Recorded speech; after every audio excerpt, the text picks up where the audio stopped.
For those of you who don't know me, my name is Eugene Turk.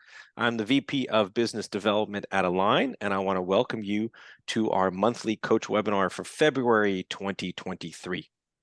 Hope everyone is doing well, and thank you again for joining us today. This morning, we are thrilled to have Charlie Janes with a presentation on the 8 factors that impact business value and transferability. For those of you who may not be familiar with Charlie, he is CEO of Agile Customer Engagement and is a certified focal point business growth coach. I'm stealing Charlie's thunder a little bit by giving you some of his background, which I know he's about to share with you. But prior to becoming a coach, Charlie helped scale 3 different organizations from the ground up to the $100+ million revenue plateau and sold one of those businesses for over $300 million. Over the last 10 years, he's helped 7 different startups define a very unique market niche, develop an initial product, and acquire their first customers. Charlie's mission is to strengthen communities through meaningful job creation and business growth. In addition to being a coach, he still owns a fast-growing adult home care business that he and his wife scaled from 1 employee to over 120 employees in 14 months. We're honored to have Charlie present for us this month. Thank you, Charlie, as always. One administrative matter, we want this to be as educational and informational for all of you as possible. So please feel free to pose questions using the chat feature, and we will direct them to Charlie at the conclusion of the presentation. So again, thank you all for joining us this morning, this afternoon, or this evening, and I will now turn the microphone over to Charlie. Eugene, I wish you would just keep going. I could listen to you talk about me forever. Hey, everybody. As Eugene says, I'm Charlie Janes. I work with business owners to visualize and achieve better outcomes. On this cover page, I purposely put my website QR code so you can just take a picture of this and have my contact points. As we go through today, I'm going to be mentioning resources from me and from other coaches. Anything that sounds interesting to you, you're welcome to just send me a quick note and I'll send you what I have. So I hope you have fun today. Let's get going, and happy Mardi Gras. So my business is to work with business owners that really want 3 things: to accelerate revenue growth. And in the last year, I'm working currently with about 15 clients. My clients have grown between 33 and 700% last year. No company didn't grow. Usually, the main thing that they want to focus on is building their team and their systems for automation and for scaling. More and more, my clients starting to think about, especially the baby boomers, what an eventual exit looks like. And they want to do all this knowing that they'll be covered financially, living a good life in terms of their hobbies, their vacations, and their health. And more, they use the word legacy. And that's really how I got into the exit planning part of this business. So I think Eugene did a great job of introducing my background. And the only reason why I put it in there is so that you know that you're not just dealing with another crazy uncle.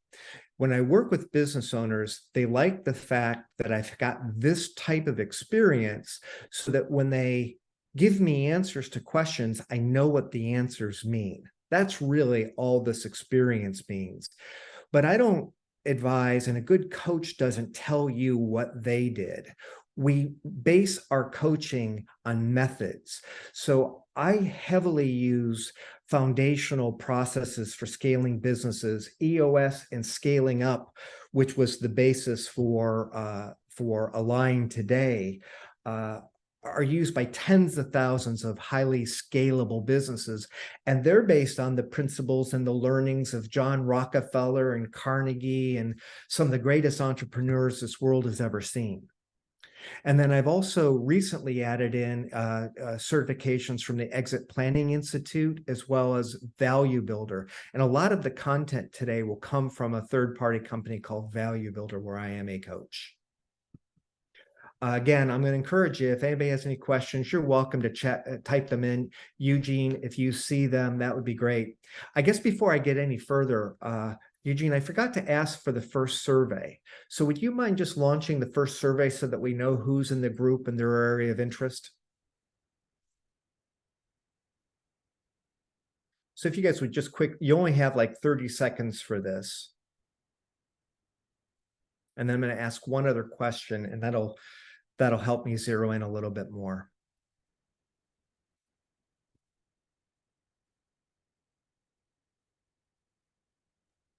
Give everybody 10 more seconds if you haven't answered the poll yet, and we'll go ahead and close it, and we can share the results.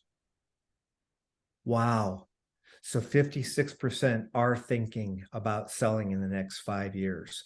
And it's really good. The reason why I ask about 5 years is most people that come to coaches or business brokers or their CPA want to sell when they're already on the decline, when they're tired. And there's nothing that most of us can do to help you improve the transferability or the value at that point. So a lot of today is about the proactive things that you can do to be in the driver's seat to get the best possible results.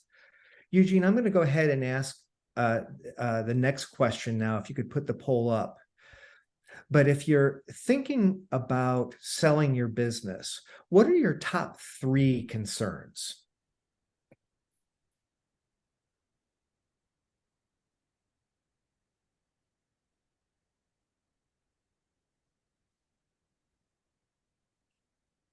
We'll give everybody a little extra time since there are multiple options here that you can select. Yeah. Yeah, it's kind of hard to sort through these. I'm always curious, though, to see what's on people's minds. Give everybody about 10 more seconds.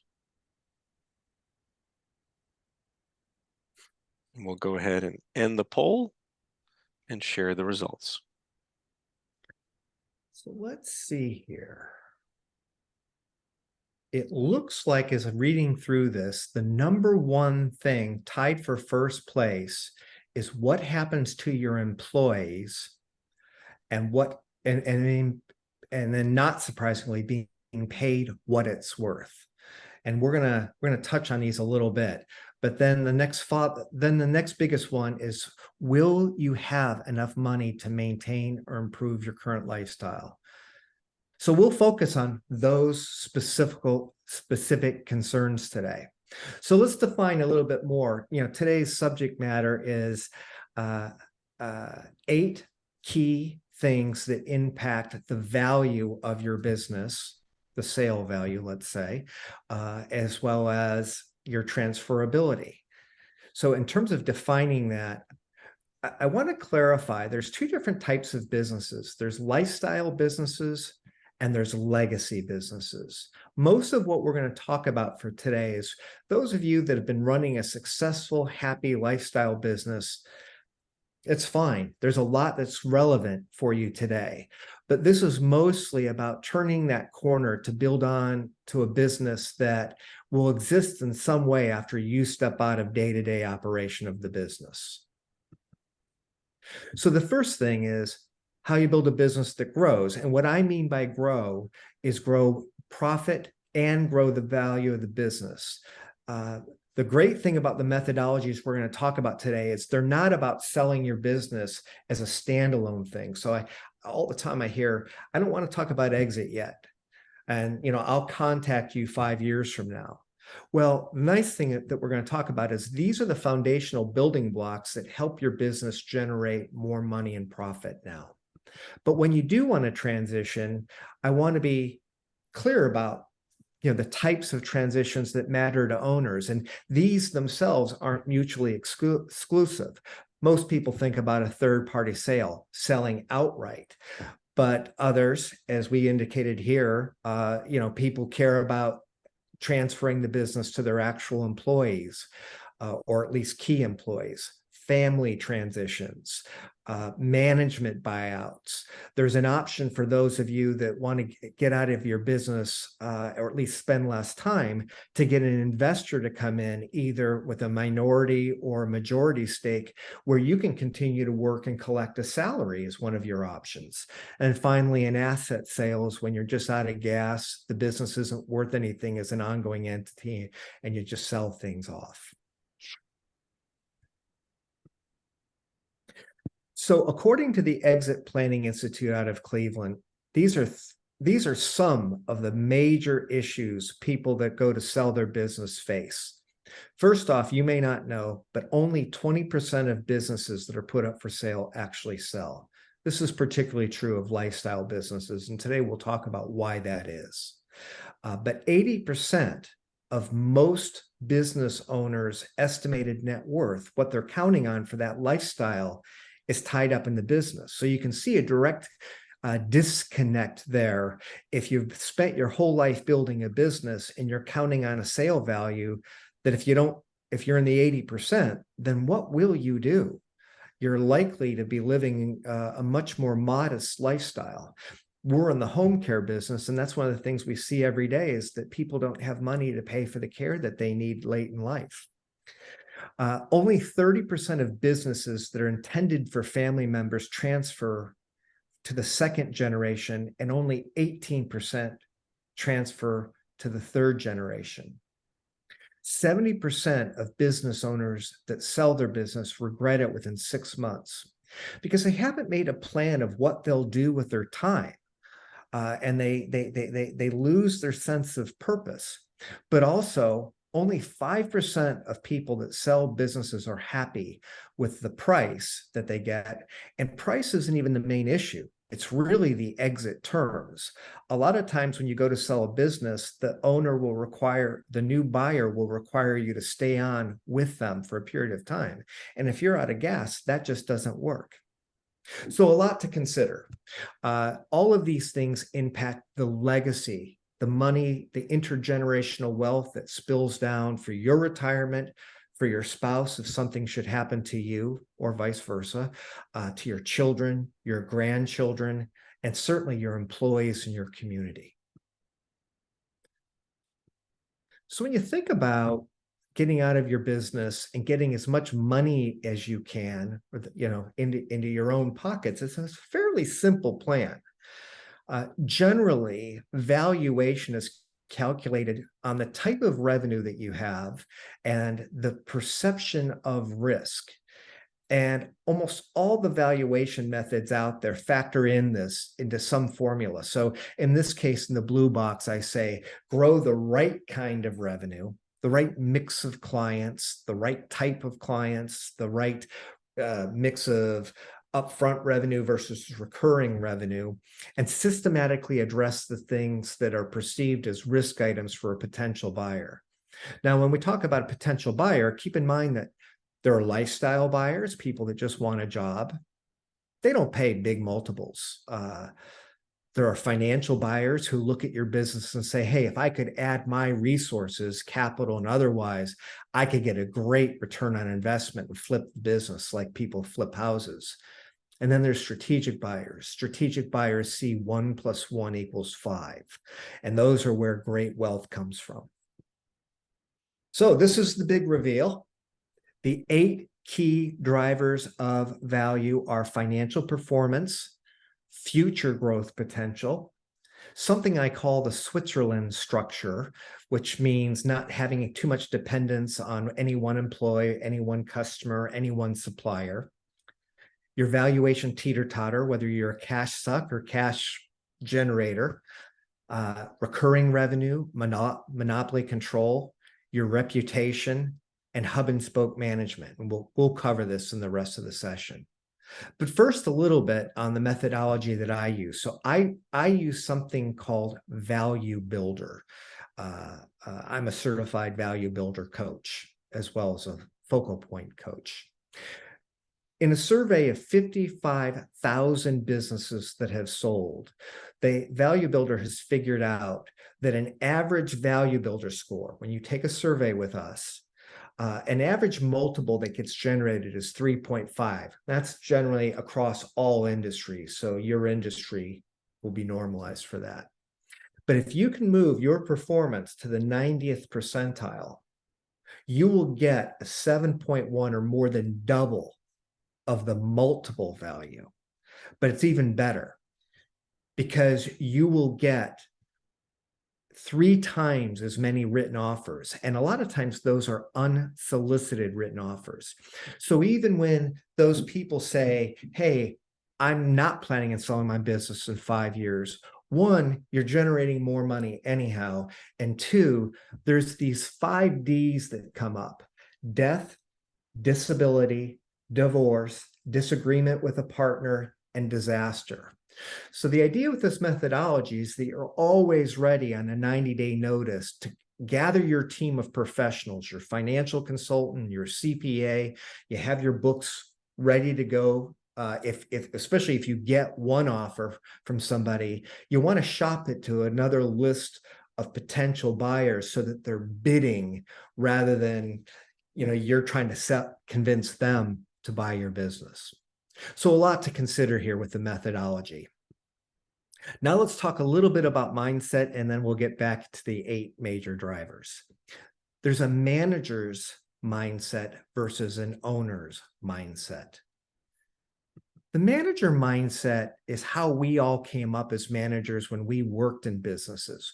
We were asked to take care of departments, maybe a sales department in my case, where I had metrics for the number of sales calls or amount of revenue. But typically the manager's working within the business. And they'll focus on things like the sales revenue number, the total expenses, income before taxes. That's not a bad thing at all. But that's kind of an inward looking view. So when we talk about the value builder methodology or having an owner's mindset, we're looking at a broader set of ingredients, a bigger purpose for what the business fulfills in terms of its mission statement within its community and to potential partners and acquirers. And really, the special sauce comes down to these 4 intangible capital groups: human capital, the quality and orientation of your people; customer capital; structural capital, that's your intellectual property, that's your processes, your automations; and then your social capital, your reputation, your with customers and with your employees. And we'll cover that in greater detail now. But really, if you want to look at how valuations happen, let's give you an example for those of you that haven't put a business up for sale or haven't bought one. Value is typically your profit on a 3-year average calculated times something called a multiple. So in this illustration, there's a business owner that's generating $800,000 in profit, and he's an average performer and value builder. So he's going to get a 3.5 times multiple, which means his business value, he'll likely sell the business for something like 2.8 million, but then there will be expenses that will come out the bottom. So that probably won't be a net number. But if you could improve, and with what we're talking about here, pulling these 8 levers and some of the other ingredients within those 8 levers, you're generally going to have more profit coming out through your sales, through your organization, and you're going to squeeze out $100,000 more. So that $100,000 more will generate times that multiple 3.1 million. But now imagine doing both at the same time, improving your multiple. So in this case, by improving your performance across these 8 measures that we'll talk about today, you get more than twice the multiplier value. In this case, the system calculates a 7.1 multiple, and that generates a valuation of $5.6 million. But then when you say, oh, wait a minute, at the same time, I've increased my my profit, that generates 6.3 million. So that is, that's a huge jump up from 2.8 million. And that's what we're here to talk about. Increasing the value, the profit coming through, the value you can sell the business, and the number of options you have when you want to sell. Remembering again that only 20% of businesses sell, how important is it to increase your odds significantly? All right.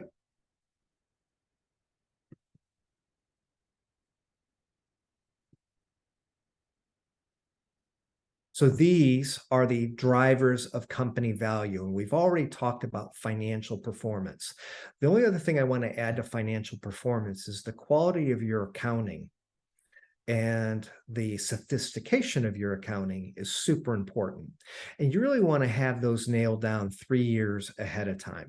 So that's one of the reasons why we say, if you're thinking about selling your business, this might be time to upgrade your accountant. A lot of CPAs help you.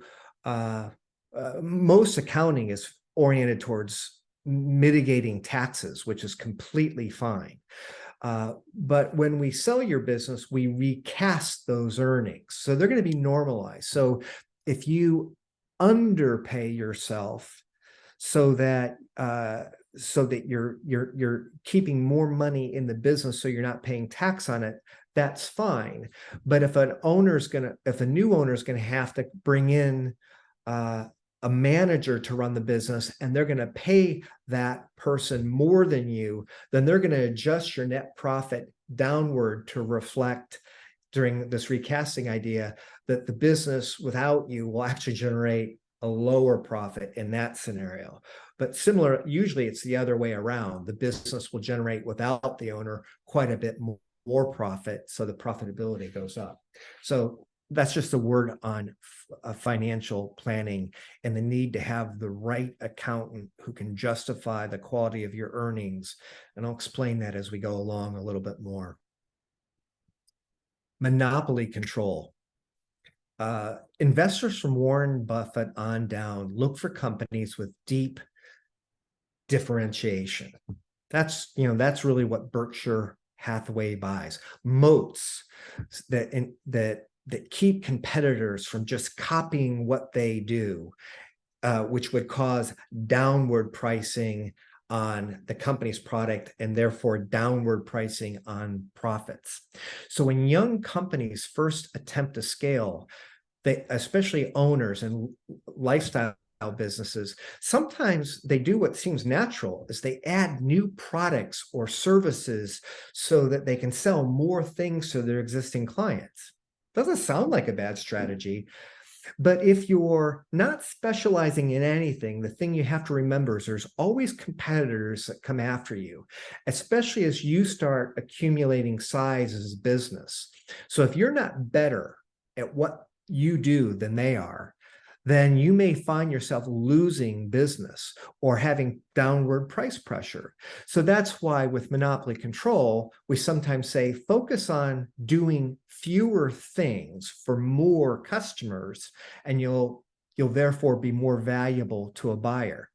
And then likewise, if you're doing fewer things, your cost structure is more efficient, so you can do things at a lower cost and pass through more profit.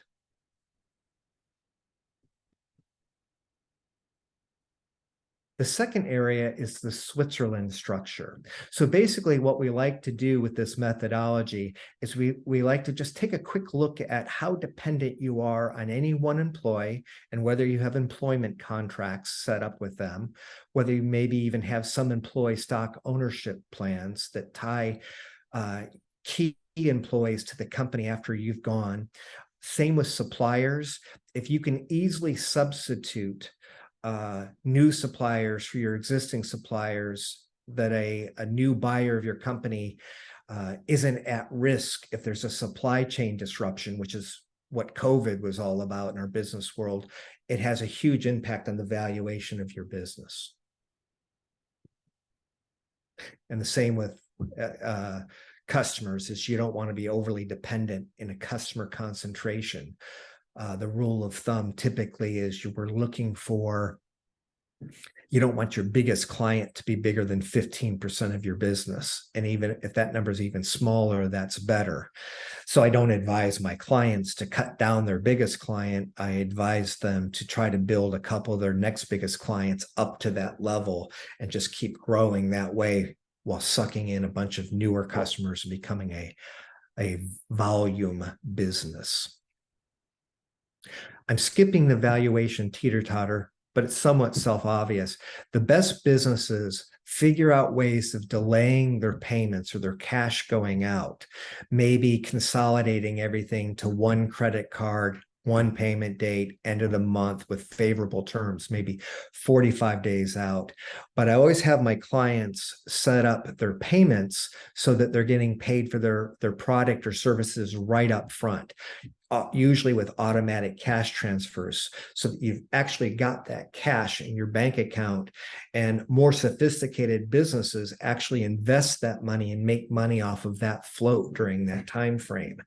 That little bit contributes to the attractiveness of your company. Hub and spoke.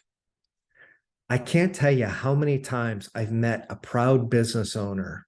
It's usually a lifestyle business owner that doesn't know he's a lifestyle business owner, that takes pride in knowing every one of his clients, that is just right there anytime anything happens. It sounds really, really great. It sounds great for reputation building, but here's some more information on it. The average multiple, let's say for a client where the based on the average multiple for an owner is 3.76.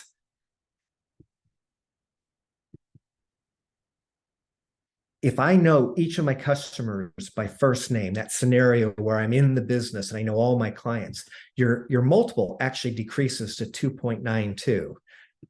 And then this is how it scales up. So this is an example of a value builder question that you would be asked, is to rate yourself on how well you know your clients. And counterintuitively, if you don't know most of your clients personally and you have automated systems handling the orders, or you have a combination of people who are interchangeable handling it, the multiple of your business goes up substantially. I hope that makes sense to everybody. Anything that doesn't make sense, that requires clarification, go ahead and raise your hand. We're right on pace. We'll end with about 10 minutes for question. So, signs that you're in the owner's trap. The owner is the primary salesperson. You offer too many products or services. Only the owner can deliver most of the services or the product themselves, like a carpenter, and that the owner interfaces with the customer. So basically what you'll see is that your business will slow when the owner is away. The customers go to the owners when something goes wrong and revenue plateaus happen. So this happens in our home care business. When we started it 2 years ago, our customer, we sold everything. We sold every engagement. And anytime a caregiver didn't show up, we were the only ones to handle it. But now we've got a staff of 4 besides my wife who runs the business. And we're getting so she can now step away over the weekends. But the acid test for our business is when she can be gone for 3 months at a time. And this is advice I give my clients. Don't pat yourself on the back when you can take a vacation. The real acid test for most businesses is that you'll have a lieutenant, or what we call in the EOS methodology is an integrator, who will be running the business very effectively while you're away. That day-to-day running also involves, when you are working, enables the owner to be thinking strategically up and out, working with the most important partners, the most important customers, thinking about the next market or the next solution or innovative ways to automate the business more fully, things that the lifestyle business owner just doesn't have a chance to do. So the secret to improving a hub and spoke model, and you notice that we're giving a lot of attention to this. This is the number one thing that's going to move the needle on the saleability or transferability of your business. A business that's only you is not likely to be sold to somebody else unless you're willing to stay with the business. So before you sell, before you make these changes, you're selling lots of things to a few customers, but afterwards you're selling one thing to lots of customers.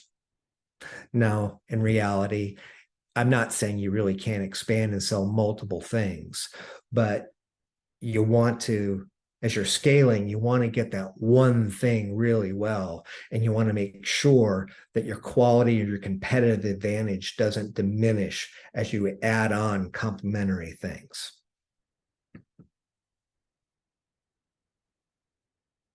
So the other thing is the customer score. And this is one of my real favorites, especially using Align. When I implement Align, those of you that are familiar with Align, on the company dashboard, the top dash that everybody sees, everybody in the company sees, I usually have a net promoter score. And a lot of times it's just to build a better culture. It's to get everybody in the company thinking about something rather than the internal pressure. Oh, we've got to make more money, more sales, more revenue. Getting them to remember that the way you make more revenue and more profit is by delighting your customers. So having some form of a customer score is super important. I want to introduce you to Fred Reich. I don't know if I know how to pronounce his name, Reichheld from Bain Consulting, but he's one of the world's premier consultants. And he studied a lot of the world's leading companies, Fortune 500 companies, and he created a standard measure to benchmark companies, their customers' willingness to tell that company how likely they are to continue to do business with that company, or to recommend that company to somebody else. So there's actually a book written called, I think it's the One Question That Matters. And it's what we call a net promoter score. And I'm going to explain to you briefly how this works. But what's beautiful about it is it's super simple to implement, and you can usually implement it with something free like Google surveys. Again, if you have any trouble figuring out how to do this, this is an area where you can reach out to me and I'll talk you through it really quick, just as a service, one business owner to another service owner, because you might notice I'm pretty passionate about it. I'm enthusiastic, as they used to say. So this is how you calculate a net promoter score. Your number of promoters. These are people that if, and you've seen these before, when you do business on Amazon, when you do business on the website, and you get a scale of 1 to 10, and they ask you to rate their service. If you give them a 9 or a 10, that means you're a promoter. That means more than likely you're happy enough that they can mathematically predict that you're going to come back, that you have some preference for doing business through that service or for that product specifically. So in this case, if 25% of, let's say, 10 people said they're a promoter, that would be 2.5. If they're passive, if they're saying they're somewhere between 7 or 8, that's there's no indication of what they're going to do. They could go either way.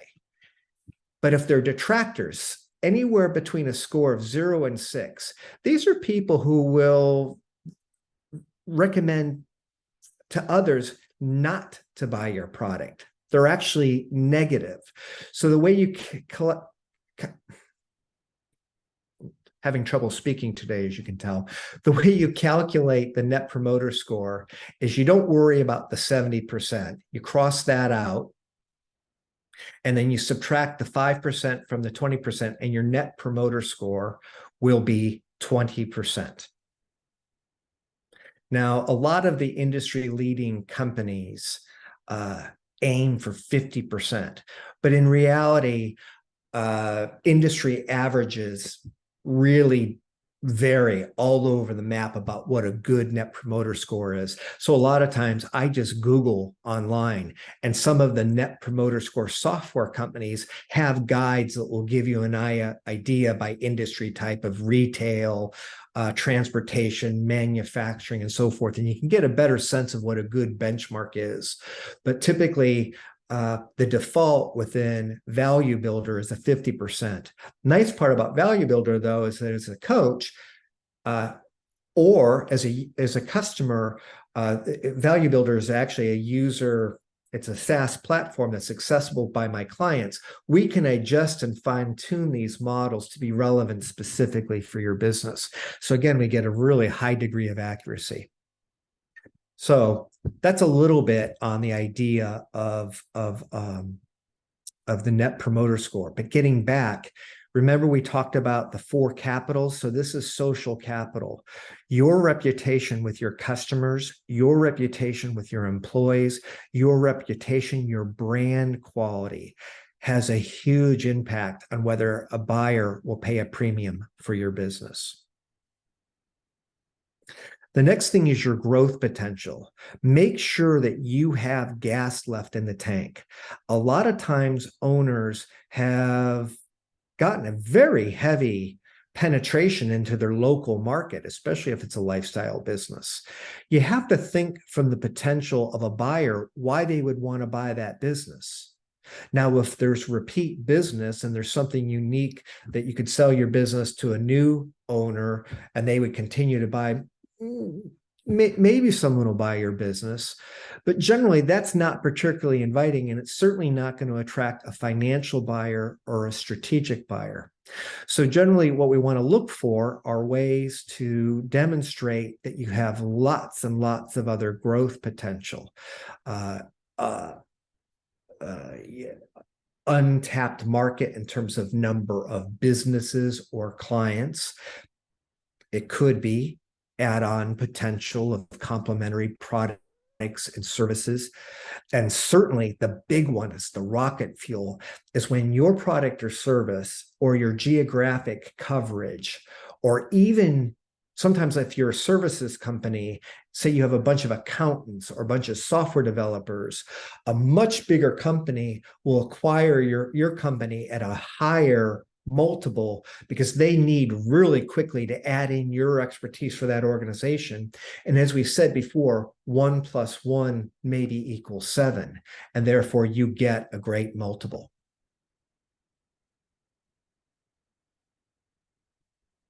Let's illustrate that.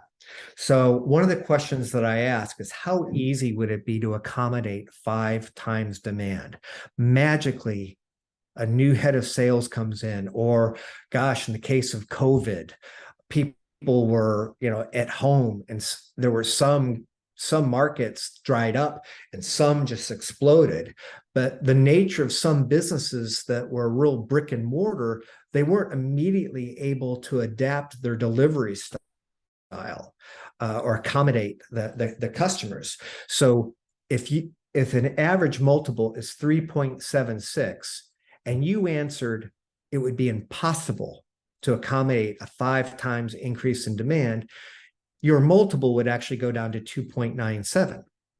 But if you increasingly improve that all the way up to very easy, here's an illustration where your multiple will increase to 4.56. I want to further illustrate this. Meet Rod, my good friend Rod. He sold a company that had annual revenues of $2 million for a staggering $35 million. So he founded a company called Aftermail in 2004. They provided a better way for companies to store old emails. He went out and he sold 2 contracts to 2 Fortune 500 companies, which generated the $2 million. Now, typically we want to have more than 2 big clients. But in his case, he didn't look for more companies to sell to. Instead, he went to look for he went to the leader in the industry, a company called Quest. Quest was a software reseller of sorts. They had lots of relationships with all kinds of Fortune 500 companies. And he basically built the case that if you with your coverage and all of your sales infrastructure had this product, you'll make hundreds of millions of dollars. And they agreed. And that's why they agreed to pay him $35 million, even though he only had 2 clients. Your mileage may vary, but I sure hope it happens for you. So the final thing I want to talk about is recurring revenue. Most of us think about software companies with recurring revenue, but there's a major trend in industry right now. In Sweden, Volvo is starting to sell not cars, but uptime for their cars. GE Aircraft doesn't sell aircraft engines as much as they used to a plane manufacturer. Instead of selling that, they sell uptime, flight time. And instead of it just being for the physical running of the aircraft engine, they provide the maintenance services so that the aircraft or company doesn't have to do that. They don't have to have their own people. Further, GE developed an analytics company that has these capabilities, because the more they can make an engine run at a lower cost, the more that profit comes to them. So GE's aircraft engine makes increased profitability, not selling the engine up front, but selling it on a recurring basis. This has the added benefits for them in terms of planning, being able to look out for the life cycle of a plane and know that that aircraft engine is going to be there, that that revenue is going to be there quarter after quarter after quarter, rather than having the ups and downs when you go through these cyclical things where an aircraft manufacturer stops making aircraft engines.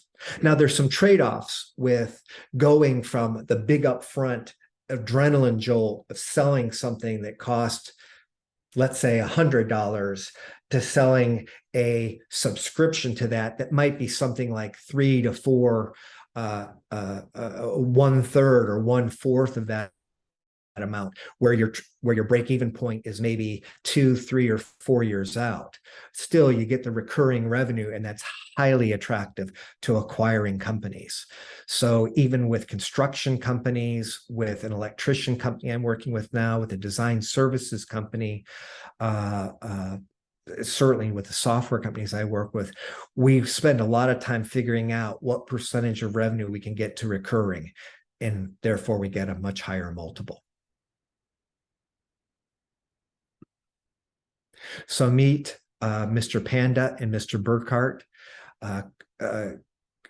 co-founders of a company called H Bloom, a flower selling business. They decided to reimagine their business. So people usually spend money, flowers, for a special occasion, kind of a one-time thing. And it turns out the average customer, they figured out, spends flowers like $29. But with a subscription customer, when you develop the right type of a customer, like a hotel that's buying flowers over and over again, that $29 sale one time can become $4,000 over the course of the year. But it's better than that. When you have uneven demand based on birthdays and things like that, turns out 60% of their inventory they threw away. By converting to a subscription model, they were able to slash their costs to almost no obsolescence, because they're able to forecast the demand as they go along. So that's an illustration of turning a perishable, traditional brick and mortar business into a subscription model. And I'd love to talk to you about other ideas. This stuff just fascinates me. So I'm going to go ahead and move a little more quickly so that we have some questions. So in summary, 8 things every business owner should know. Industry and revenue are important, but they're not the only things. They're the things managers think about, and certainly owners think about them, but owners have to think about a lot more, like the 4 capitals. Focus on selling less stuff to more people, generally. Reduce reliance on single clients where you can. Reduce your reliance on a single employee where you can, and always have employment contracts well in place long before you want to put your company up for sale. Reduce your reliance on a single supplier. Supply contracts are also super important, but you do want to, where you can, you want to have a mix of suppliers. Focus on a 50% net promoter score, or at least one that makes sense for your industry. Leave some field enough to plow, have growth potential, and create a recurring revenue stream wherever you can. So if you're a lifestyle business owner or a legacy business owner, you've built your successful business. It's great being in business for yourself. I didn't tell you my story of working in Silicon Valley and growing companies. We said we grew them from 0 to 100 million, and I grew 3 startups from 0 to 5 million, but I still got laid off or fired 7 times. It's the nature of working for somewhere else, having new investors coming in, selling companies, mergers and acquisitions. You're not your own boss. You look at this couple here and they're going off into their sunset to live the life that they want. Hopefully they're much wealthier, having run their own business. But we want to talk about how you're going to convert as much of that personal wealth, or I'm sorry, business wealth into your financial wealth. And that's really what we're talking about with the Value Builder system. I'm going to give a shameless plug. I'm running an easy way to get started. If you want to learn a lot of these principles through my focal point curriculum, is every quarter I do a group masterclass on how to scale a business, hopefully a business that moves from lifestyle towards legacy. The next one is starting April 5th. It'll be 11:30 to 1 o'clock on Wednesdays. I typically have 10 to 20 business owners. They're really fun. We send coaching exercises out ahead of time. There's worksheets on how to do things like target your ideal client, how to focus in on their problem statements so that you can charge more for your solutions. But it's in a group workshop. And what I have loved about it is that a lot of times the owners form ongoing relationships after I'm out of the picture. But this is the simplest, easiest way to get started. And it's less than $1,000 for the 8-week class.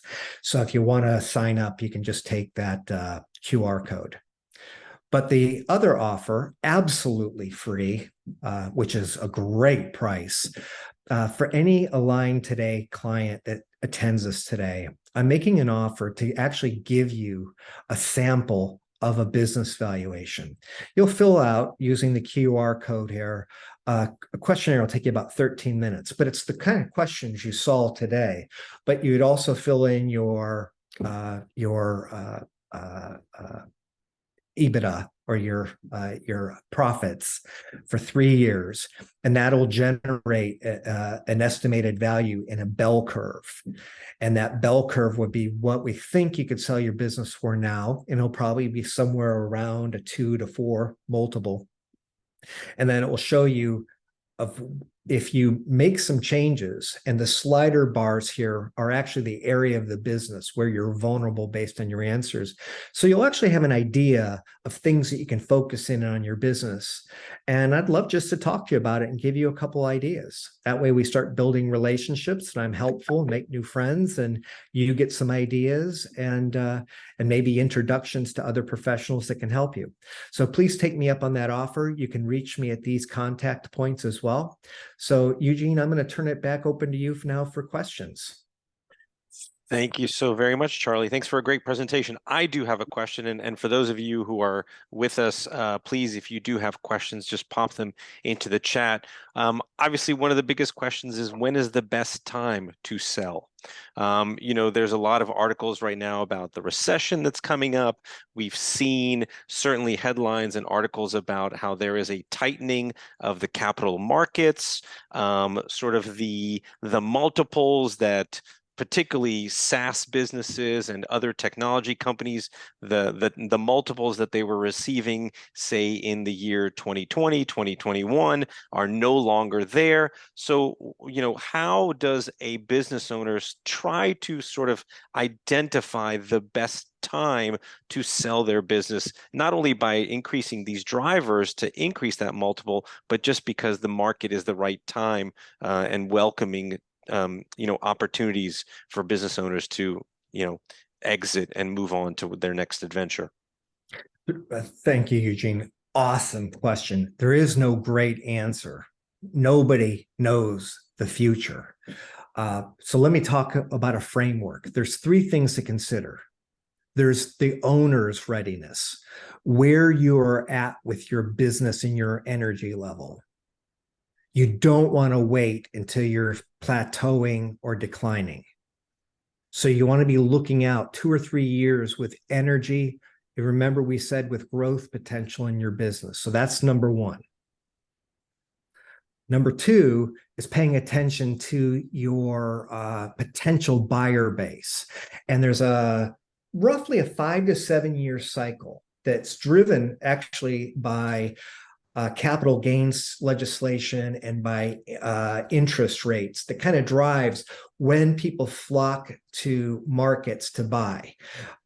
So right now, interest rates are going up. So the amount of capital for buying business is going down. So we're transitioning right now from one of the longest sellers markets we've had, where businesses are paying a premium, especially financial companies are paying a premium because they don't have anything else to do with their money. Now they're starting to say, okay, I'm going to be much more selective with my investments. So they're out buying fewer businesses. So there's more competition from buyers that want to find things. So that's kind of the bad news. And frankly, a lot of people believe the next cycle we're going to be in for about 10 more years. Why? Because the unusual demographics of so many baby boomers putting their business up. So there's a lot more businesses. So with more businesses on the market, there's more choice for buyers, which drives prices down. And then capital gains legislation is another thing in terms of what you can do with your money once you sell it. So that also has an impact on it. Another question that I had is sort of as a business owner, when you are potentially selling the business, or maybe even you have a potential buyer, sort of how to manage the communication of that with your employees. Obviously, one of the responses in the survey was, I want to make sure that my employees are taken care of once I exit out of the business. And so as a leader and somebody who feels, very responsible for that employee workforce, what are some suggestions on ways to sort of communicate with those employees that there may be a potential exit coming and the impact that that may have on them? Well, aren't you Mr. Tough Question Asker today? Sorry, just No, probing questions. No, yeah, no, thank you. I appreciate it. Again, it's hard because you think about the business owner that's tired and desperate.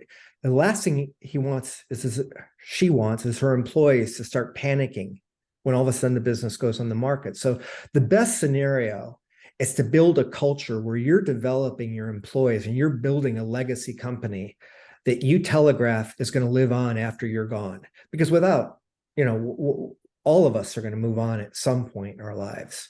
So if you're in the luxury of building a legacy business that's going to live on, you're continuously preparing your employees.